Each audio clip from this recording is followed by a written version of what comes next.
ஒரு வழியா big Boss season 9 வந்து முடிவுக்கு வந்துருச்சு. இப்போ எல்லாருக்கும் இருக்கக்கூடிய ஒரே கேள்வி, எல்லா ஃபேண்டம்ஸ்க்கும் இருக்கிற ஒரே கேள்வி என்ன அப்படின்னா, யார் தான்ப்பா அந்த டைட்டில் வின்னர்? எல்லா சீசன்லையுமே டைட்டில் வின்னர் இவர் தான் அப்படிங்கிறத வந்து அதிகபட்சமாக ஒரு 60லேருந்து 70 நாட்களில் கண்டுபிடிச்சிடலாம். இவங்க தான்ப்பா இந்த சீசனை வின் பண்ண போகிறாங்கன்றத ப்ரெடிக்ட் பண்ணிடலாம். ஆனால் இந்த சீசன் 9ல் மட்டும்தான் யார் தான் டைட்டில் வின்னர் அப்படிங்கிறத ப்ரெடிக்டே பண்ண முடியாத அளவுக்கு ரொம்ப டஃப்பாக போய்கிட்டு இருக்கு. ஏன் அப்படின்னா கண்டஸ்டன்ட்ஸ்னுடைய சாய்ஸ் அந்த மாதிரி. யாரெல்லாம் இந்த சொசைட்டியில் அறிமுகப்படுத்தக்கூடாதோ அவர்களை அனைத்து பேரையும் இந்த சீசனில் அறிமுகப்படுத்திட்டாங்க. அந்த லிஸ்ட்டில் நீங்கள் எடுத்து பார்த்தீங்கன்னா, நான் ரம்யா வேண்டுமோ நினச்சேன், பட் ரம்யா வந்து அந்த அளவுக்கு இந்த ஷோவை கெடுக்கலைங்க, மற்றவங்கள மாதிரி கெடுக்கல. ஆனால் ரம்யாவையுமே எதன் அடிப்படையில் இந்த ஷோவில் போட்டாங்க அப்படிங்கிற ஒரு கேள்வி வந்து எனக்கு வந்துச்சு முன்னாடி. அரோரா சின்க்ளருடைய ஒரு ஜாப், அது வந்து ஏற்றுக்கொள்ளக்கூடிய ஒரு ஜாபான்னு கேட்டால் அவங்களுக்கு ஏற்றுக்கொள்ளக்கூடிய ஒரு ஜாப். ஆனால் அது ஒரு திறமையே கிடையாது. ஆர்ட் ஃபோட்டோ ஷூட்ஸ் எடுத்து அதன் மூலமாக ஒருத்தவங்க வந்து யூடியூப் சேனலில் ஆபாசமான வீடியோக்கள் போட்டு அதன் மூலமாக ஒருத்தவங்க வந்து செலிபிரிட்டி அந்தஸ்து வந்து அதன் மூலமாக பிக் பாஸ்குள்ள ஒரு வாய்ப்பு கிடைக்குது அப்படின்னா அது டேலண்டே கிடையாது. புரியுதுங்களா? ஸோ அரோரா சின்க்ளரை இந்த ஷோவில் கொண்டு வந்ததை நம்ம பயங்கரமான ஒரு விமர்சனத்துக்குள்ளாக்கணும். ஆரம்பத்தில் இருந்து இந்த மாதிரியான ஆட்களை எடுத்தது மிக மிக தவறு. வாட்டர்மெலன் இவன் இந்த சமுதாயத்தில் குழி தோண்டி புதைக்க வேண்டிய ஒரு உமன் அபியூசர், ஒரு பெர்வர்ட், அதாவது ஒரு சாதி வெறி பிடித்த ஒரு நாய் அப்படிங்கிறது தான் இது வரைக்கும் நமக்கு தெரிஞ்சுது. இந்த பிக் பாஸ் வீட்டுக்குள்ளே வந்த பிறகு தான் இவன் வந்து ஒரு பெர்வர்ட் அப்படிங்கிறதே நமக்கு தெரியுது.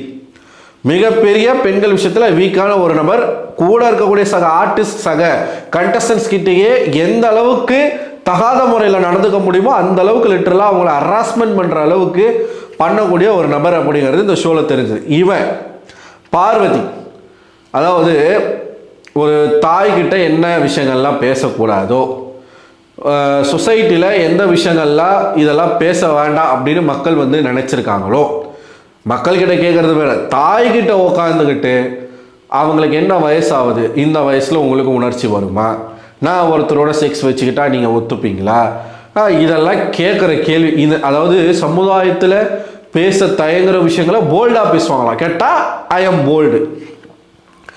அம்மா என்னடானா ஆர்த்தடாக்ஸ் குடும்பம், பொண்ணு என்னடானா நான் சொல்ல விரும்பலை. ஸோ இந்த மாதிரியான ஆட்களை இந்த சீசனுக்குள்ளே போட்டு ஆரம்பத்தில் இருந்து இந்த சீசன் வந்து ஒஸ்டான சீசன் அப்படிங்கிற பேரை எல்லா இடத்துலையும் எடுத்தது. இந்த சீசனை பற்றி கல்வி ஊற்றாத ஆட்களே கிடையாது. விஜய் டிவி ஆர்டிஸ்டில் இருந்து சினிமா ஆர்டிஸ்டில் இருந்து கட்சிகள் வரைக்குமே இந்த ஷோவை தடுத்து நிறுத்துங்க, ஆபாசத்தின் உச்சத்தில் போய்கிட்டு இருக்கு. அதுக்கெல்லாம் யார் காரணம்? பார்வதி கமருது ஒரு பக்கம், தர்பீஸ் ஒரு பக்கம், அரோரா துஷார், இந்த மாதிரியான ஆட்கள், எஃப்ஜே ஆஜரி, இந்த மாதிரியான ஆட்கள் இந்த சொசைட்டிக்கு தவறான ஒரு எக்ஸாம்பிளை செட் பண்ணுறாங்க. இது தப்பு, இந்த நிகழ்ச்சியை தடுத்து நிறுத்தணும்னு சொல்லி பார்வதியையும் தர்பீஸையும் ஒரு கட்சி, தமிழக வாழ்வுரிமை கட்சி, பிக் பாஸ் நிகழ்ச்சியை தடை செய்யணும்னு சொல்லிட்டு போராட்டம் பண்ணுறாங்க. அங்கே மேடை போட்டு ஒரு பெண்மணி கிழிச்ச கிளி இருக்குது பாருங்க, பார்வதிலாம் ஒரு பொம்பளையா, வெளியில் வாடி உன்னை செருப்பை கழட்டி அடிக்கிறான் அப்படின்னு அவங்க ஸ்டேஜில் பேசுகிறாங்க.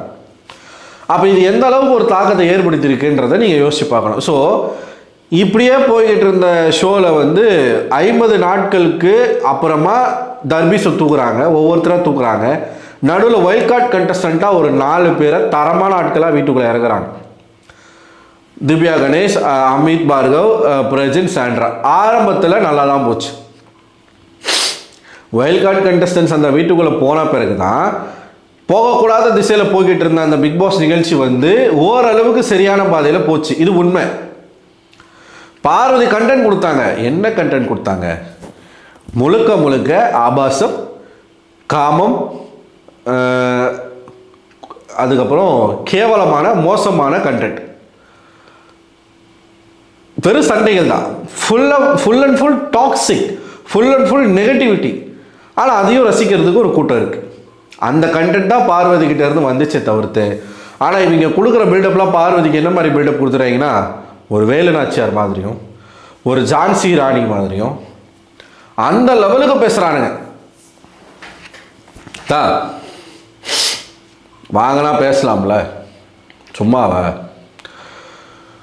ஸோ இப்படி போய்கிட்டு இருக்கப்போ தான் கொஞ்சம் கொஞ்சமாக இந்த சீசனில் வந்து அந்த டாக்ஸிக் வந்து கம்மியாகி விளையாட ஆரம்பிக்கிறாங்க.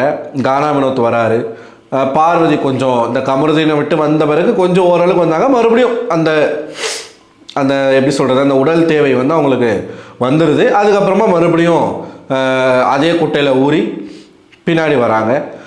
திவ்யா கணேஷ், சாண்ட்ரா, பிரஜின், விக்கல்ஸ் விக்ரம் கொஞ்சம் கொஞ்சமாக அப்படியே மக்கள் மத்தியில் கீழே இருந்த அரோரா வந்து அப்படியே கொஞ்சம் கொஞ்சமாக மேலே ஏறி இந்த கேம் அப்படியே கொஞ்சம் கொஞ்சமாக எலிவேட் ஆச்சுங்க. அப்போ தான் சரி ஓகே இவங்க தான் வின்னர், இவங்க தான் ரன்னர் அப்படிங்கிறது நமக்கு ஒரு 80வது நாட்களில் தெரிய வருது. கானா வினோத் வின் பண்ணிடுவார், திவ்யா கணேஷ் ரன்னரு, பார்வதிலாம் டாப் 5லே வரமாட்டாங்க அப்படிங்கிறது நமக்கு தெரியும். திவாகர் வெளில அமிச்சிட்டாங்க. ஸோ அப்படி போய்கிட்டு இருக்கும்போது டக்குன்னு என்ன பண்ணுறாரு, கானா வினோத் பெட்டி எடுத்துகிட்டு போயிடுறாரு. அப்போ அந்த இடத்துல மறுபடியும் ஒரு கன்ஃபியூஷன் வருது.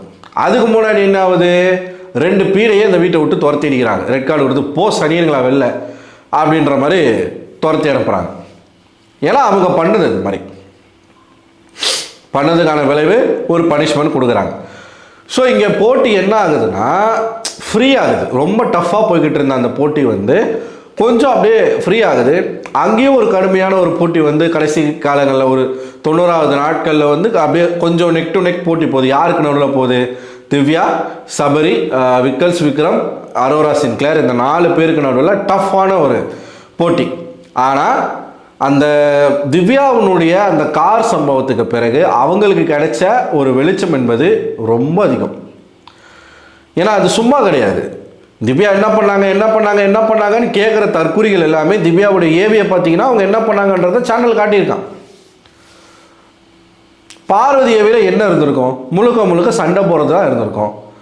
லிட்டரலாக நீங்கள் அதே மாதிரி தானே சொல்கிறீங்க. அப்போ ரெண்டுமே ஒன்று தானே. சொல்கிறவங்கள சொல்கிறேன், நான் சொல்லலை.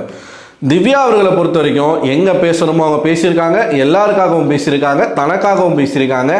கூட இருக்கக்கூடிய நண்பர்களே தவறு செய்தாலும் அதை சுட்டி காட்டி பேசியிருக்காங்க. யாரு கூட எப்படி இருக்கணும், எந்த பவுண்டரியில் பழகணும். திவாகர் வந்து ஓரளவுக்கு அவங்க வந்து விட்டு வச்சுருந்தாங்க. அதே திவாகர் எல்லையை மீறும்போது திவாகரையும் வச்சு செஞ்சுருக்காங்க. இப்படி எல்லா இடங்கள்லையும் அதிகமாக பேசுகிறாங்க, சத்தமாக பேசுகிறாங்க, ஆனால் பாயிண்ட்டாக பேசுவாங்க. அப்படிப்பட்ட அதான் ஜான்சி ராணி ரேஞ்சுக்கு புகழக்கூடிய பார்வதியவே ஒரு நைட்டு முழுக்க வச்சு செஞ்சுது அந்த அம்மா. திவ்யா கிட்ட பேச முடியலையா பார்வதினால, புரியுதுங்களா? அந்த அளவுக்கு திறமையான ஒரு நபர் தான். இப்போ டைட்டில் யாருக்கு அப்படிங்கிற ரேஸில் 4 பேர் இருக்காங்க.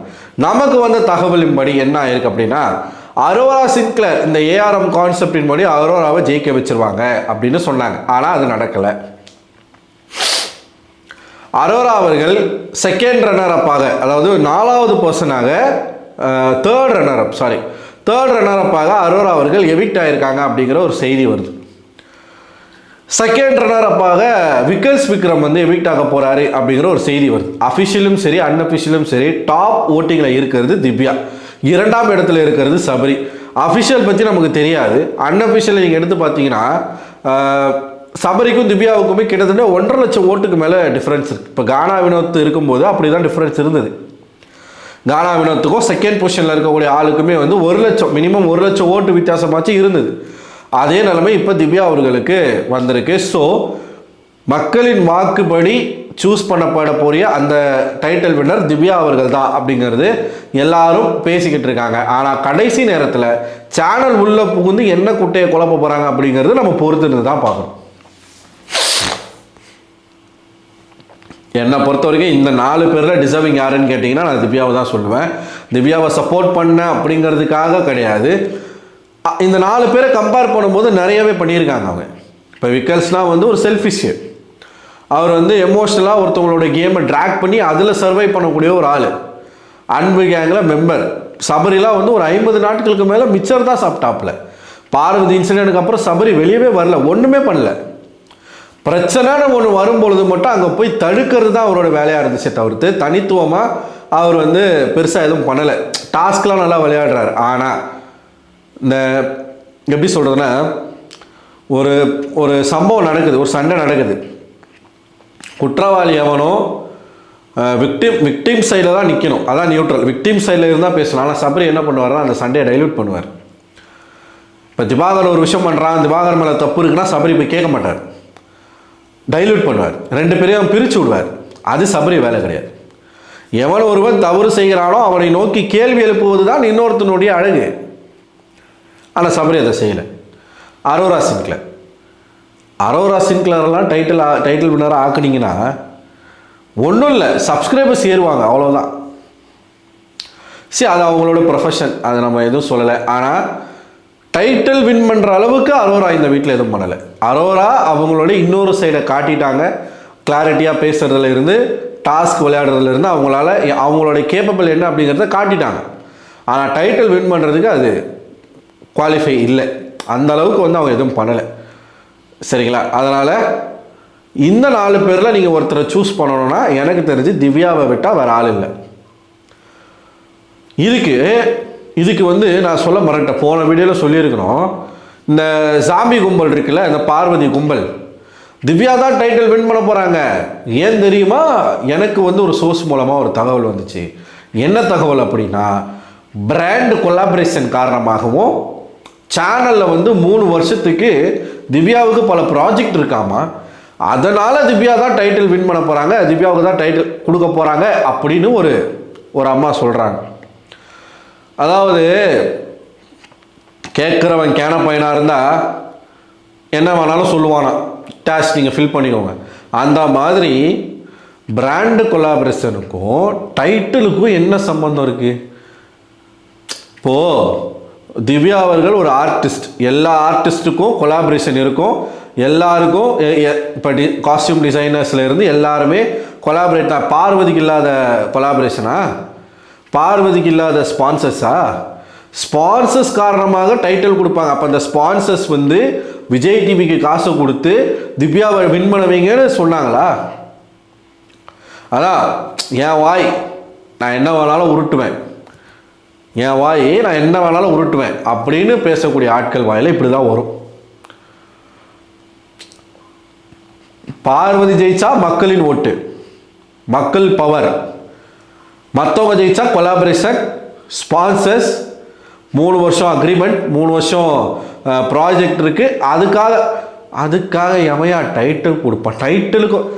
டைட்டிலுக்கும் அதுக்கு என்னடா சம்பந்தம்? எதுக்கு எதனா முடிச்சு போடுறீங்க? எங்கே இருந்துடா வந்தீங்க நீங்களா? டைட்டிலுக்கும் அதுக்கு என்னங்க சம்பந்தம்? ஸ்பான்சர் இருக்கவன் என்றைக்குமே இருப்பான்டா, அவன் எப்படா வின் பண்ண? இது என்னடா இது எலெக்ஷனடா இது? அப்படியே முதலமைச்சராக மாறின உடனே அந்த ஸ்பான்சர்ஸ்க்கு எல்லா விதமான நீ என்ன குவாரி எடுத்துக்கோ, நீ என்ன இந்த மினரல்ஸ் எடுத்துக்கோ, நீ சாராயம் விற்றுக்கோ அப்படின்னு எல்லாருக்கும் பட்டா போட்டு கொடுக்க போகிறாங்களா? பைத்தியகாரத்தனமாக பேசிக்கிட்டு சை. ஸோ எனக்கு தெரிஞ்சு திவ்யா அவர்கள் தான் ஜெயிக்க வாய்ப்பு அதிகம். பார்ப்போம் என்ன நடக்குதுன்னு சொல்லிட்டு. நீங்கள் என்ன நினைக்கிறீங்க? உங்களுக்கு யார் வின் பண்ணணும்?